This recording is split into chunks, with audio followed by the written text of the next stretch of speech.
Hello, everyone, and welcome to this new episode where we are going to build together an AI assistant. And you will see how easy it will be and how simple, something that will not even need 80 lines of code. Okay, so this AI assistant will be really basic in a way. We are going just to need the command line of Windows to initialize it and work with it. You can also use the command line of the VS Code, but I'm using this one for the sake of having a picture and to show you simplicity. Also, you will be communicating vocally with this AI, and nothing better to show you by the example. Okay, so I'm starting now my AI assistant and I will be asking him some questions and you will see their feedback. Hi there, can you give me the three most important rules of happiness?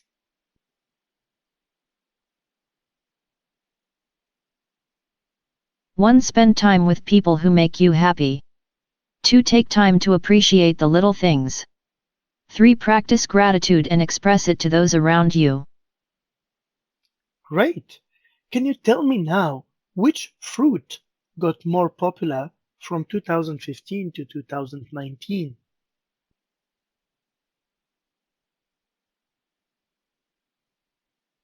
The most popular fruit from 2015 to 2019 was the banana. Bananas are a nutritious and convenient snack, and they are also a great addition to breakfast, lunch, or dinner. They are rich in vitamins and minerals, and they are low in calories.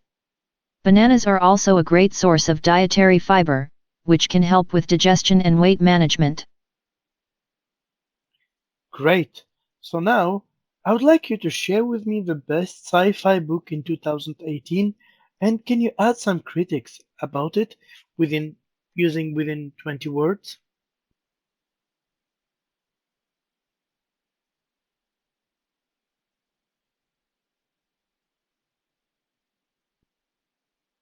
The best sci-fi book in 2018 is The Calculating Stars by Mary Robinette Kowal. Critics say it's a thrilling, action-packed story that is both exciting and thought-provoking. Okay. Finally, can you explain to me how to build a business plan in less than 20 words?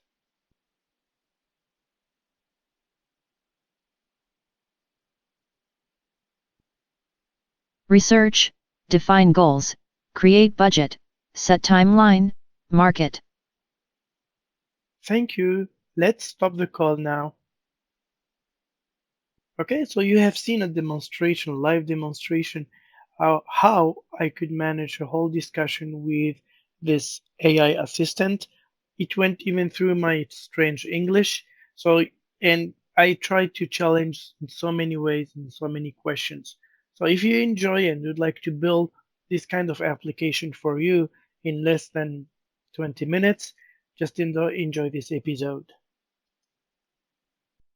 Let's start our journey for learning how to build our AI assistant. So first of all, let's take a look on this tutorial structure. So we are going to understand the requirement for this program. So we are going to have a quick review on the libraries and also the keys. Then we will set up the speech recognition. So which means we will see how this library of the speech recognition will be working and what kind of logic we are going to set up. After that, we are going to set the API key and also send the request to the ChatGPT. Finally, we will initiate the text to vocal engine. So when we are going to receive the response from the ChatGPT, we will see how we can make it as a vocal response. At the end, we need to have some conclusion and perspective for improvement to this program because this is really simple and easy program to do. Okay? So as you can see, we are going to use the VS Code as a text editor, which is really a great text editor. So let's start and take a look on the requirement for the library and the keys. So from Python libraries, obviously we are going to use the OpenAI library, and to install it, it's pip install OpenAI. Also, we will use the speech recognition library, pip install speech recognition, which will be the library used to recognize a speech. And that's what we are going to use initially to get our request to the OpenAI or the ChatGPT. After that, we are going to use this PyTTSX3. Yeah, I trained myself many times to say it. And to install it is just straightforward pip install PyTTSX3, which is a library used to take a text and you will get some vocal response from it. Then we are going to use a core Python libraries, which will be threading and time. I will explain why we are going to use them. And after that, from the ChatGPT perspective, we will need to have an API key. We will see it later on where to get it and how to install it. And also for this tutorial, you will need an internet connection because that you will be talking live with the ChatGPT, so you'll need to be connected to the internet.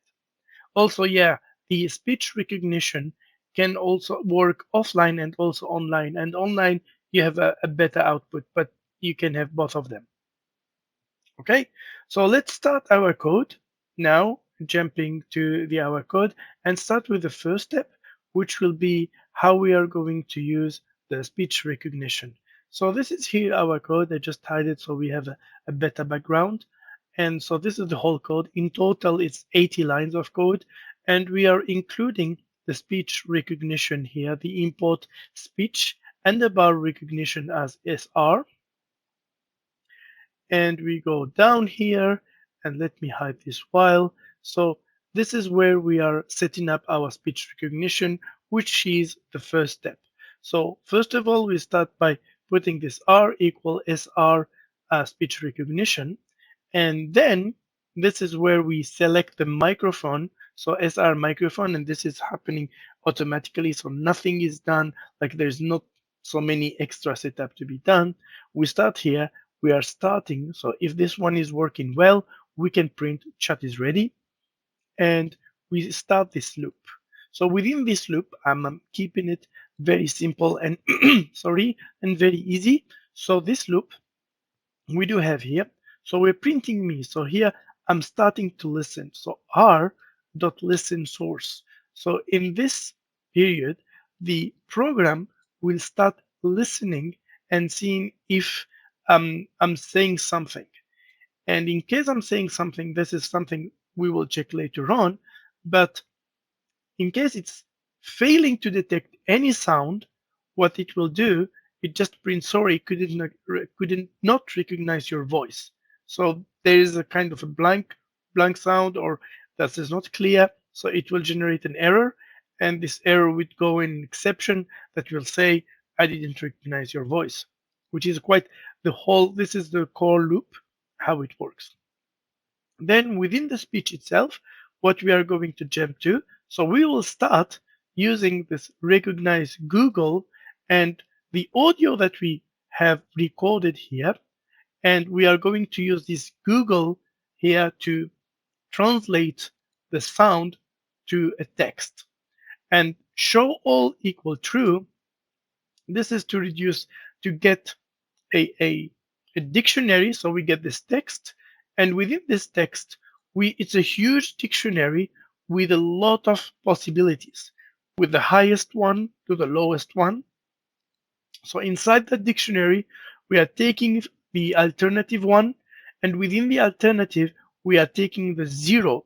Zero means the alternative with the highest potential to be the right text with the audio. And within that list here, we take this is the list, the index number 0, we take the transcript, which is the text that the previous audio that has been transformed to text. But I'm adding a special thing here. So if I do have stop in the text result, so the text result here is what I get as a result from the recognize Google. So if I do have the word stop there, I'm breaking this loop, which is, let me bring it a little bit here. It's a while true. So this loop continue forever and forever.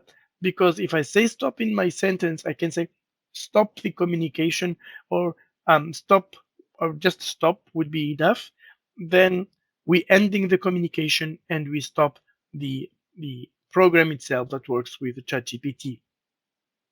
So up to here, this is the part where we get the whole data, the whole audio text, and we are ready to start using it for the next step, which is the talking with the ChatGPT. So to do so, to talk with the ChatGPT, we need to use, as I said, the OpenAI library. And let's go here. To add the OpenAI library, just import OpenAI. This is how we call it. And after that, I put it here. So I put it within a thread, and I will explain why. So the thread here, so we create a thread, generate response, and argument to this function is text result, which is the result of my request or what I have asked to ChatGPT. So if I go to generate response, this is one of the most important parts. So let's go here. This is the function generate response here. So the generate response have some global variable that I'll explain later on. So we use this completion here, and it use openai.completion.create. And there's many important elements, but one of the most important one is the engine. And the engine is the one that is used to, like, there's a smart engine, less smarter one. And if you go, let me show you just a moment here, and you go to models, you can see the models here. So for example, the Text DaVinci 003 is most capable GPT, can do any task or something. But if you use, for example, Curie or Bandage or Ada, you do have a different perspective with a different type of response. Some of them is very capable, but lower cost. This one is capable of straightforward tasks, very fast, lower cost. So it will depend on the engine and how you would like to manage your response. Okay, so you can select here the engine. All of this detail can influence a lot how the ChatGPT will be answering you. For example, the temperature is connected to the randomness of the answer. The max token is how long the answer will be for you. So those parameters, they are not the main focus of our topic, but just you can go a little bit. So if I go back again to this page, and let me zoom a little bit here. So it's the beta.openai.com docs model, and you just go to introduction. So this is how you set up here. So you set up, you prepare your completion, and then within this prompt here, see this prompt here? This is what I'm sending as my request. This is my request that goes inside the whole request. And after that, after completion, I send it here. However, this takes time to send to ChatGPT and come back again. So this is taking time, and that's why we are putting it in a thread. So we let it go in a different thread. So this one is doing its job, trying to get the feedback from ChatGPT. And to manage this and to keep like the program, the main program, remembering that I'm adding two global variables. The first one is AI reply. AI reply here is false. And when I start, when it receive my message, it become true, which means if I go here, I do have a while loop that stays forever. As far as if my AI reply is false, I'm still waiting for my reply from ChatGPT. And then when I got the reply and go back to this program, when I got my reply, it became true, I'm leaving this loop and I'm resetting it to false again. But also I have another global variable, which is final message. And final message is what I'm going to receive from the ChatGPT. Final point, and extremely important, we need to put it at the beginning, the OpenAI.API key. And here, so this is extremely important. I used here the environment, some environment variable, so I can hide my ChatGPT key. When you get your ChatGPT key, you just put equal here and you put your ChatGPT key. To get your ChatGPT key, you go exactly also here. And if you go to quick tutorial here, you go a little bit down. You can see just a moment, not far from here. So if you want this one, add your API key. So it's in build your application in this part here, but you need to sign in. To sign in, you just need your email, and you can sign up or sign in ChatGPT, so you can immediately get your key and start enjoying and playing with ChatGPT. I guess if you're watching this video, it means you already have been playing a lot with ChatGPT, and you should see immediately the screen that will generate your key. Okay, so you got your key is ready, and also you do have your response. So we go back to the main program. So we do have our thread running, and then we do have this while. Just to give you an example, just one hint about this chat printer. This is a small function I created, and this one is just to show that the text is coming. We don't have the whole text coming in one shot. So if I close this one because we don't want to see it anymore, this one, when you got the response, when you got any text, you start getting the chat, and you break down the text in words, and you run kind of a zero here. It's a 50 millisecond. Every 55 millisecond, you print a word just to show that the text and the word are coming, just to give a more natural way for the communication where it looks like ChatGPT itself. Okay, so now we got our response, and you see it's quite very simple, quite easy and straightforward. The last step is just reading this response. So we already made almost 80% of the job. So now what we need to do is just read the text. So we just end up here, the engine, but before going there, this is the engine. So this is the PYTTSX3. I don't know why they put it such a name. So to initialize it, you just create your engine, you put the PYTTSX3 in it, and then voice here is where you get the property of the voice. So you would like which voice, and you call it a voice here. So this one is to choose if you'd like a male or female voice. And you put engine, set property for voice. If this is one for a female, and if you put 0, it becomes a male voice. Then for the rate, which is the speed of the engine. So this one I just use it for checking what is my rate. You can set your rate. For me, 160 was the right rate of reading, or the best, like the one fast enough so I can understand, or slow enough so I can understand. And we go back to the main program. So what we have done, we have read we got our response. We are ready to display the response. So before start reading it, what I have done is opening a new thread here. And this new thread here is going to print the response. So this response will be printed at the same time when this engine will start reading the final message. So it gives a natural way that you have a message coming and someone reading it. And what is good with the engine here, it will wait until the message is fully read. So you don't have worries that it will go to the next cycle without waiting for it. And that's all. So this is fully the message, or this is the program. So it's on 84 lines, but if we remove the spaces and everything, it should be end up in 70 lines. It's quite simple, straightforward. Most of the libraries are already done, and quite like documentation for the libraries are really good. So we can jump now at the last part of this tutorial and to check what we can do and some conclusion and perspectives. So we have seen that for the ChatGPT, when we send a request, the request performance and the type of answer will change depending on the engine you select. So you can play a lot with that and see which engine is the most suitable for your application and what you would like to do.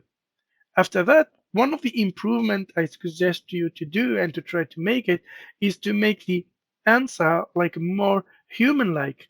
And mine is a little bit computerish, so if you can add a more human voice, that would be extremely interesting. And a second improvement would be if you can add some user interface, because right now we use just the Windows command line. But if you can use a tkinter or other user interface for Python, that would be something very interesting for the code. I hope you enjoyed. I really appreciate you spend the time watching this video. I really wish you a great day and enjoy your Wii moment. Bye bye.